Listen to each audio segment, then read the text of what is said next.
So we will be doing this lesson, Le'ilui Nishmato, of William Friedman, Jocelyn's grandfather.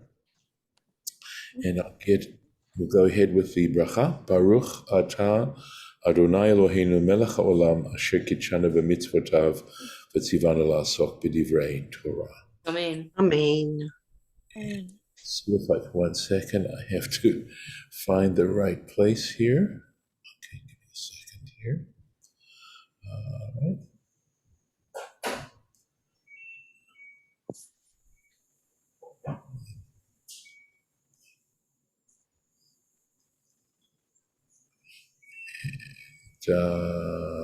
One moment while I find the right place here. 1 second. Sorry, I thought I had the right place. Okay. Here's to be the right place. Okay. I thought it was back here actually. Right. There we are. We were on like around 2021. Yes. Yeah. Yes, that's exactly right. I'm just surprised. I hit the bookmark thing and it didn't phase it. So let's go here. So we were actually, right, 21. Vayhi ki yaru hamiyaldot et ha'elokim. And it was that since the midwives feared God, vayas lahem batim, he created for them, he made for them houses.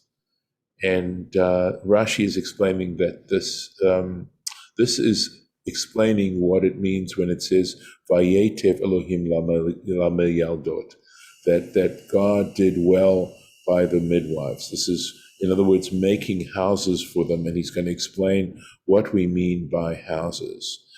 Before we get into that, though, I do want to tell you that I've been sort of thinking about in what sense did the midwives fear God, right? What was the nature of their being God-fearing here?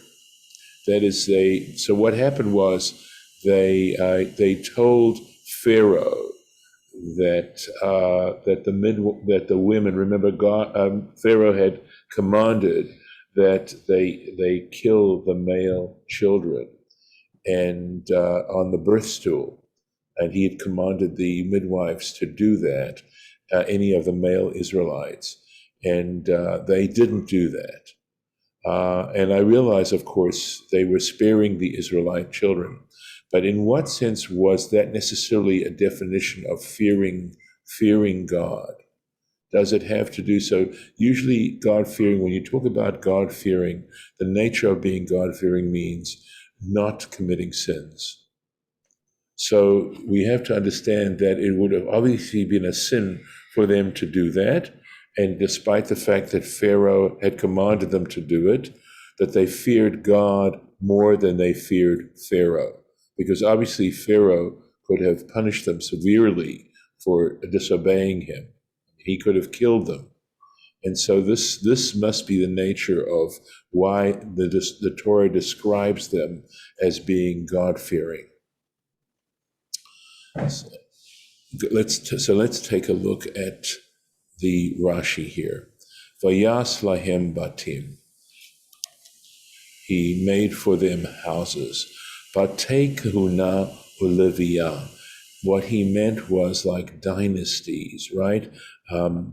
Houses of priesthood and Levitical houses. Umalchut shekruyan batim. So he says malchut and kingdom and a king and kingship. So we're talking about the Davidic dynasty, we're talking about the Aaronic dynasty and the Levitical dynasty, he says, which are known as houses. And he gives an example, Rashi gives an example. Vayiven et Beit Hashim, this is referring to King Solomon. He built the house of the Lord, the et Beit HaMelech, and the house of the king. And this is this is what is meant here, has to do with the priests and the kings. Kuna Leviyah Yocheved, that is to say, priesthood and the Levitical household from Yocheved, Moses' mother, Umalchut Miriam, and the Davidic dynasty from Miriam, in other words, his sister. Let's see if there's in it. Kedeita b'mesechet sota. And Rashi gives you actually in his text the reference. He says, as is found in the tractate Sota. So let's go on we're going to go on here. Vayitzav Paro l'chol amor lemor. So now it's unsuccessful. That was unsuccessful. So Pharaoh commands l'chol amor lemor to his entire people, saying, Kol haben hayilud, any son that is born, hayaora tashlichuha, you shall cast into the Nile. V'chol habat techayun, but every daughter you shall allow to live.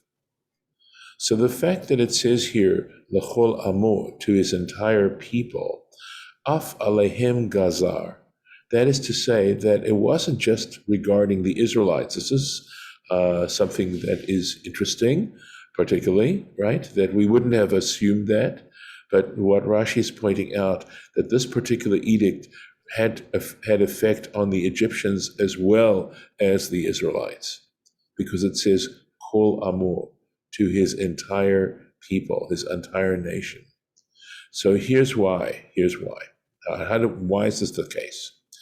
So he says, Yom Shenolad Moshe, on the day that Moses was born, Amru lo itstagnino, his astrologers said to him, Hayom nolad haMoshiach. They said to him, today is the day that the Savior of Israel is being born. He is born today. Ve'ein anu yodin, but we don't know im mitzrim im or mimitzrayim im mi-Yisrael. We don't know if this particular Savior is of Egyptian origin or from Israelite origin.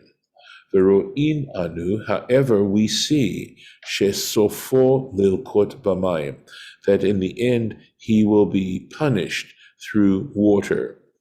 Lefichach, and for this reason, Gazar oto hayom, that he made this edict on that very day, af al ha-mitzrim, while he also made that edict over the Egyptians. Shene'emar kol haben, because it states every son, hayelud, that is born. Velo ne'emar hayelod la'ivrim, and it doesn't say that is born to the Hebrews. It just says every son that's born. Vehem lo hayu, and this is referring now to the astrologers. The astrologers didn't know, lo hayu yodim, they didn't know, shesofo lilkot al mei meriva. So their prediction was true, except it referred to the fact that Moses was punished through the waters of Meriva. And that, of course, is when he struck the rock, remember? And then was told he would not be allowed to enter the promised land. I just wanted to mention, and it's probably was like understood to most people anyway, but there's a parenthetical thing on the top of that Rashi where it says, on the day Moses was born, his astrologers told him, and the parenthetical note saying they're telling Pharaoh. Yes. And the hymn wasn't very clear because they had just referred to Moses. So it sounds like, they told the baby. Oh, okay. All right. Yeah, one imagines that the astrologers referred to the Pharaoh's astrologers. Yeah. But that wasn't the last person referred to. So. Right. So you always go to that one. Right. Generally, that's what you're supposed to do, and this didn't, so it's makes it a little confusing. It does. We had that not too long ago. True. Yeah. So Vayelech ish, so new chapter. Vayelech ish mi Beit Levi, and a man from the house of Levi, in other words, a Levite man, Vayikach et bat Levi, and he took the daughter of Levi. So he went and he took. So this is, let's take a look here. Vayikach et bat Levi, he took the daughter of Levi. Parush haya mimenu. What it's saying is that he had separated from her. Mipnei gzerat paro, on account of Pharaoh's edict. That is the original edict where he said that every son should be killed. And some of you may be familiar with the fact that the Israelite men, when they heard about that gzera, decided to separate from their wives because they didn't want to have any children at all. Okay, so going on, the chazar v'lakcha, and he came back and he took her once again. In other words, he married, or he remarried her, or he decided he was going to live with her, cohabit with her once again. Vezehu vayelech. That is the went. Vayelech, he went. Okay, so what's this went? Shahalach be'atzat bito, because he went through the advice of his daughter. In other words, Miriam told him, Sha'amralo, she said to him, Gzeratcha kashe mishel paro. Your edict is harder, is tougher than Pharaoh's edict. Im paro gazar ala zacharim, if Pharaoh made his edict regarding the males, va'ata gamken ala nekevot, you made the edict regarding the females as well. And this is in earlier versions of Rashi. It's Barashi Yashar. Vehechazira, and he brought her back to him. V'asaba likuchim shniyim. This is why I'm thinking of likuchim here, referring to a remarriage, right? He performed a remarriage, a second marriage. V'zot he, v'afhi ne'epcha liot nara, and in this case, she too, in other words, that because he was taking her a second time, she transformed to be a young woman again, a young girl. Uvat, let's take a look. Okay, so this is this bat here. Okay, yes. Uvat kuf lamed shana haita.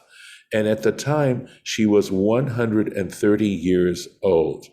Shenolda bevo'ala Mitzrayim, because we understand Yocheved to have been born. Remember, we went over this actually when we were finishing up Genesis, right? That she was born as they arrived in Egypt. Bein hachomot, between the walls, right? They were at the walls of the city.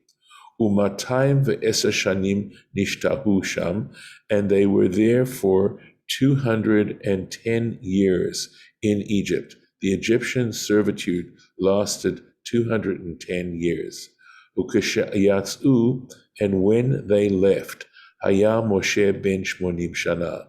Moses was 80 years old at the time of the Exodus. How do we know this? Well, we know how old was Moses when he died. You should all live so long? 120. He was 120 years when he died. And how long were they in the Sinai going around? 40 years. So subtracting 40 from 120, you figure out that Moses was 80 years old when the Exodus took place. Imkain, so if they were there in Egypt for 210 years, and you subtract 80 years from 210, you get 130. Imkain, and if this is the case, keshenit abra mimenu, when she was pregnant with him, haita bat kuf lamed shana, she was 130 years. The koreh ota bat Levi, and nevertheless, Scripture calls her the daughter of Levi, which has the implication of the young daughter of Levi.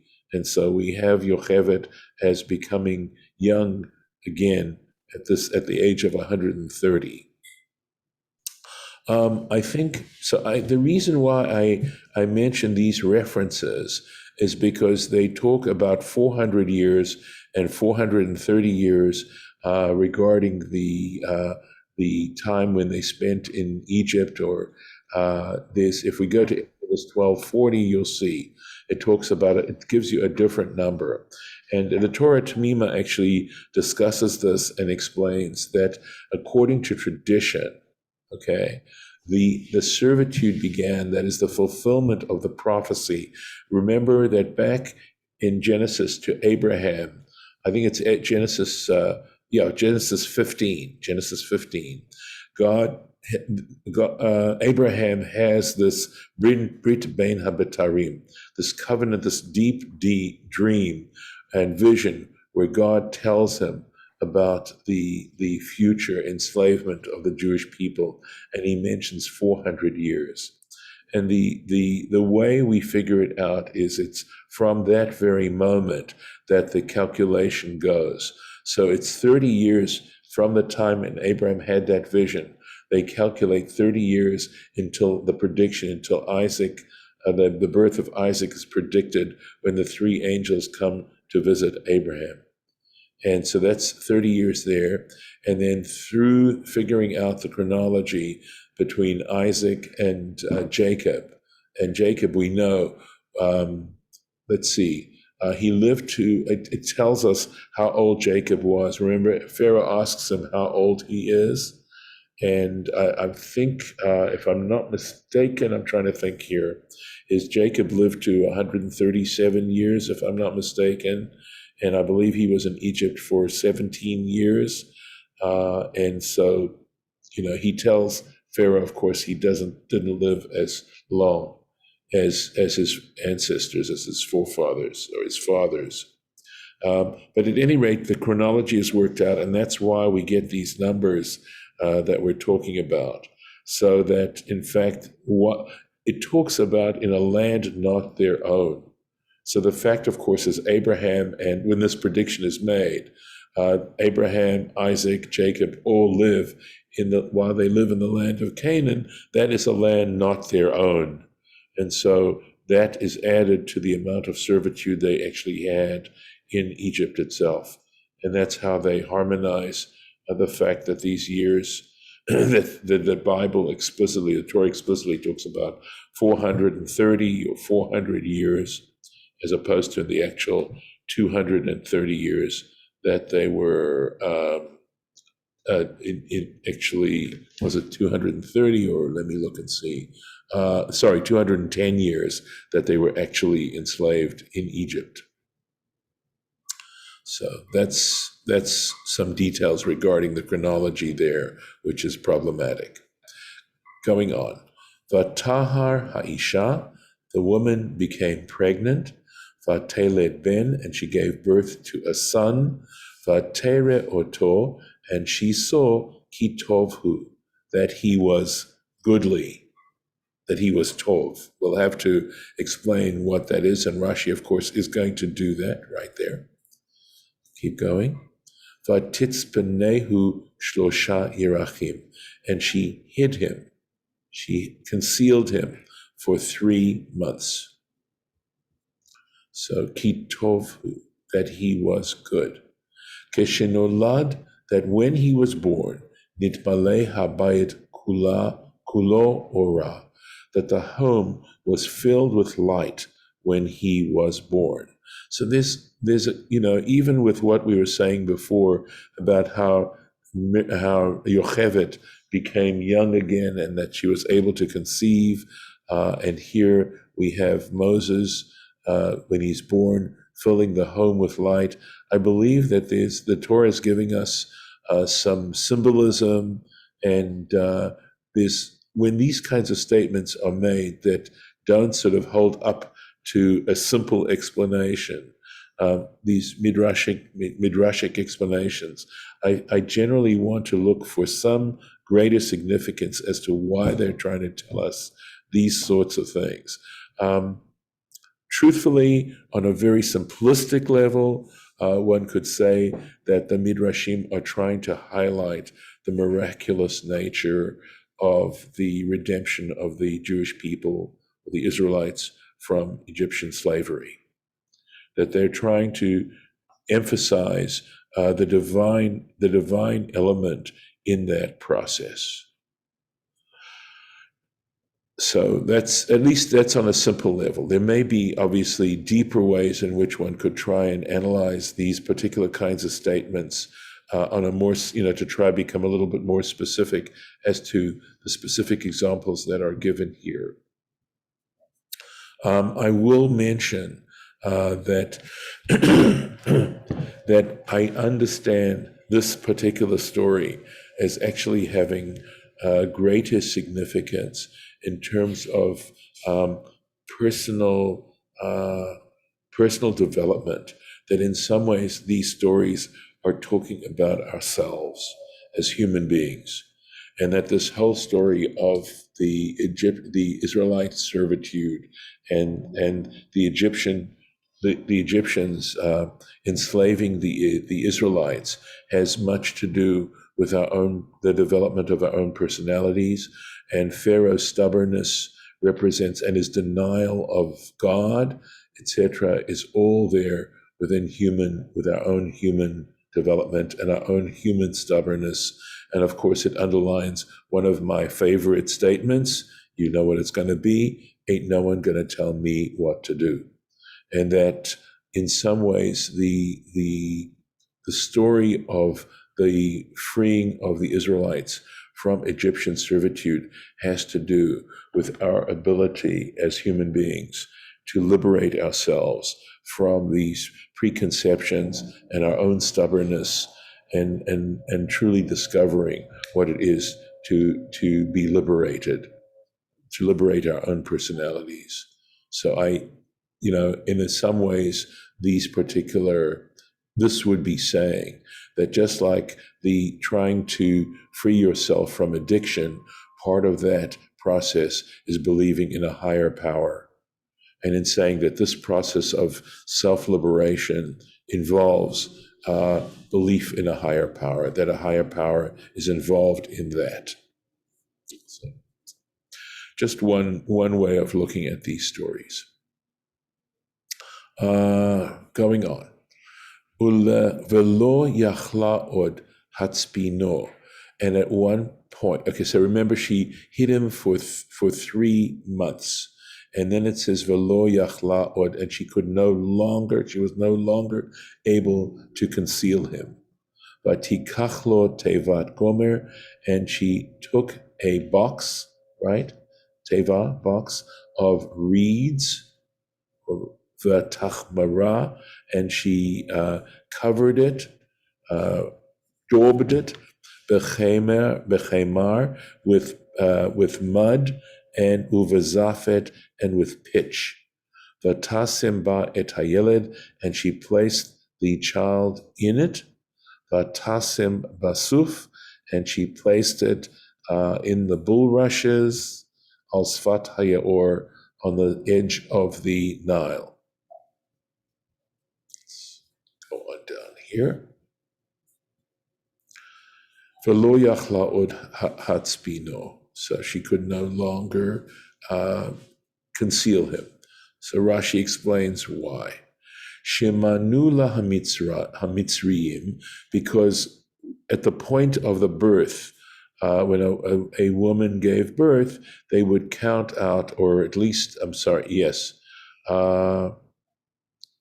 from the point of her when they see that she was pregnant, okay, they would figure it out, shehech sira, from the day when he hechsira, brought her back, vehi yeladato. So what happened was, so they counted from the day. I believe what this is saying is that Moses' father, was cohabiting with his wife again. They counted vehi yeladato l'sheshet chodashim v'yom echad, and in fact she gave birth to Moses after a gestation of 6 months and 1 day. And Rashi explains, because this is the science that they understood back then, shahayoledet l'shiv'ah, that when a woman gives birth in the 7th month, in her 7th month, yoledet lemekuta'im, she can give birth any time within that 7th month. So she may give birth at the end of the 7th month, she may give birth at the beginning of the 7th month, and that's what happened here. Vehem batku acharecha l'sof tet, and they wanted to check to see after 9 months. So that's the 3 months that she was able to hide him after he was born, but that would take her to 9 months, and then they would be checking to see where the child was, and that's the point at which they might kill him, because they discover that he was a male. And here we go. So it's the word gomer, that Rashi is trying to explain here. So he says, Gemi belashon mishnah uvelaz. He says that this word in Mishnaic Hebrew and in French, okay, has the meaning of yonko or yonk. And this is a Yiddish word that I do not recognize. It looks like binze. And when I looked up in Jastro, here is looks like a Latin word, right? That looks very much like yonko, and it means reed land, reeds. The davar rahu, he says this particular material is soft. It's soft, it's pliable. The omid bifnei rach, and it's able to withstand both the soft, uvifnei kasher, and also the something that is hard. So in other words, what he's saying is that it's supple, this material. Oh, so this is now referring to what she covered this with chemar, with mud, uvizefet, and with pitch. So he says zefet mi bachutz, pitch on the outside. The tit is the general word that we use to mean mud, mi bifnim, on the inside. Kedei shelo yariach otot tzaddik, so that righteous person, meaning Moses, baby Moses, should not smell reach ra, the bad odor of the pitch, of shel zefet, of the pitch. So all these kinds of things that can have an effect on a person, and she wanted to make sure. So it's making that the Torah is trying to teach us something here about the care of an infant. Vatasim basuf, and she placed it, suf, bulrushes, something like that. Hu lashon agam. Okay, so again, Rashi's translating the Hebrew for us. It has the meaning of agam is generally understood as a swamp, I believe, in modern Hebrew. And here's the French word. Again, a French word that I'm not familiar with. And likewise in the Yiddish here. So he says, shilfror is what it looks like. I think that's a pay. Usually a gum is, it's used for a lake. Okay. All right. In modern Hebrew. Thank you. All right. So I think, but clearly it's a body of water, some kind of body of water. Probably like a marsh or an estuary because of the reeds. Right. But what Shirabeth is saying is that it means simply a lake. Right. I'm just saying, but a reedy body of water is usually a marsh or an estuary. Yes. Right. So I think that's the connection here anyway. But I appreciate being corrected as to the modern meaning of the word. Vedomelo, and he says it's similar to, and he says in Isaiah chapter 19, Kane vesuf kamalo, or kamlu. So I believe this means he folded it up or something. And there's the word kaneh, the suf. Kaneh definitely would refer to the reeds, the bulrushes, and suf. And I notice Sfaria translates it as flags, like I guess flagstones or something like that. I'm not familiar with that English usage other than like with flagstones. But, I I, think it's a kind of water plant. yeah, right, It agreed. sticks up over the water. You're Yeah. talking about a flag? Yeah. Yeah. Flag? Okay, thank you. Thank you. I know my mother always used to say that she used to call iris Hmm, flags. hmm. Well, that's I don't okay. know if that's it, but Yeah. you know, Well, I think that with irises, because when you look at them, right, the right. of the flower itself looks very much like a flag of some kind, the way it hangs down, etc. I don't know. I don't know. I don't. Heard that response. At any rate, this is where we're going to stop today. I'm going to put in the bookmark, and God willing, tomorrow we will continue. Let's see something here. Let me try this. There we are. And I'm going to stop the share and stop the recording and thank the people who are watching this.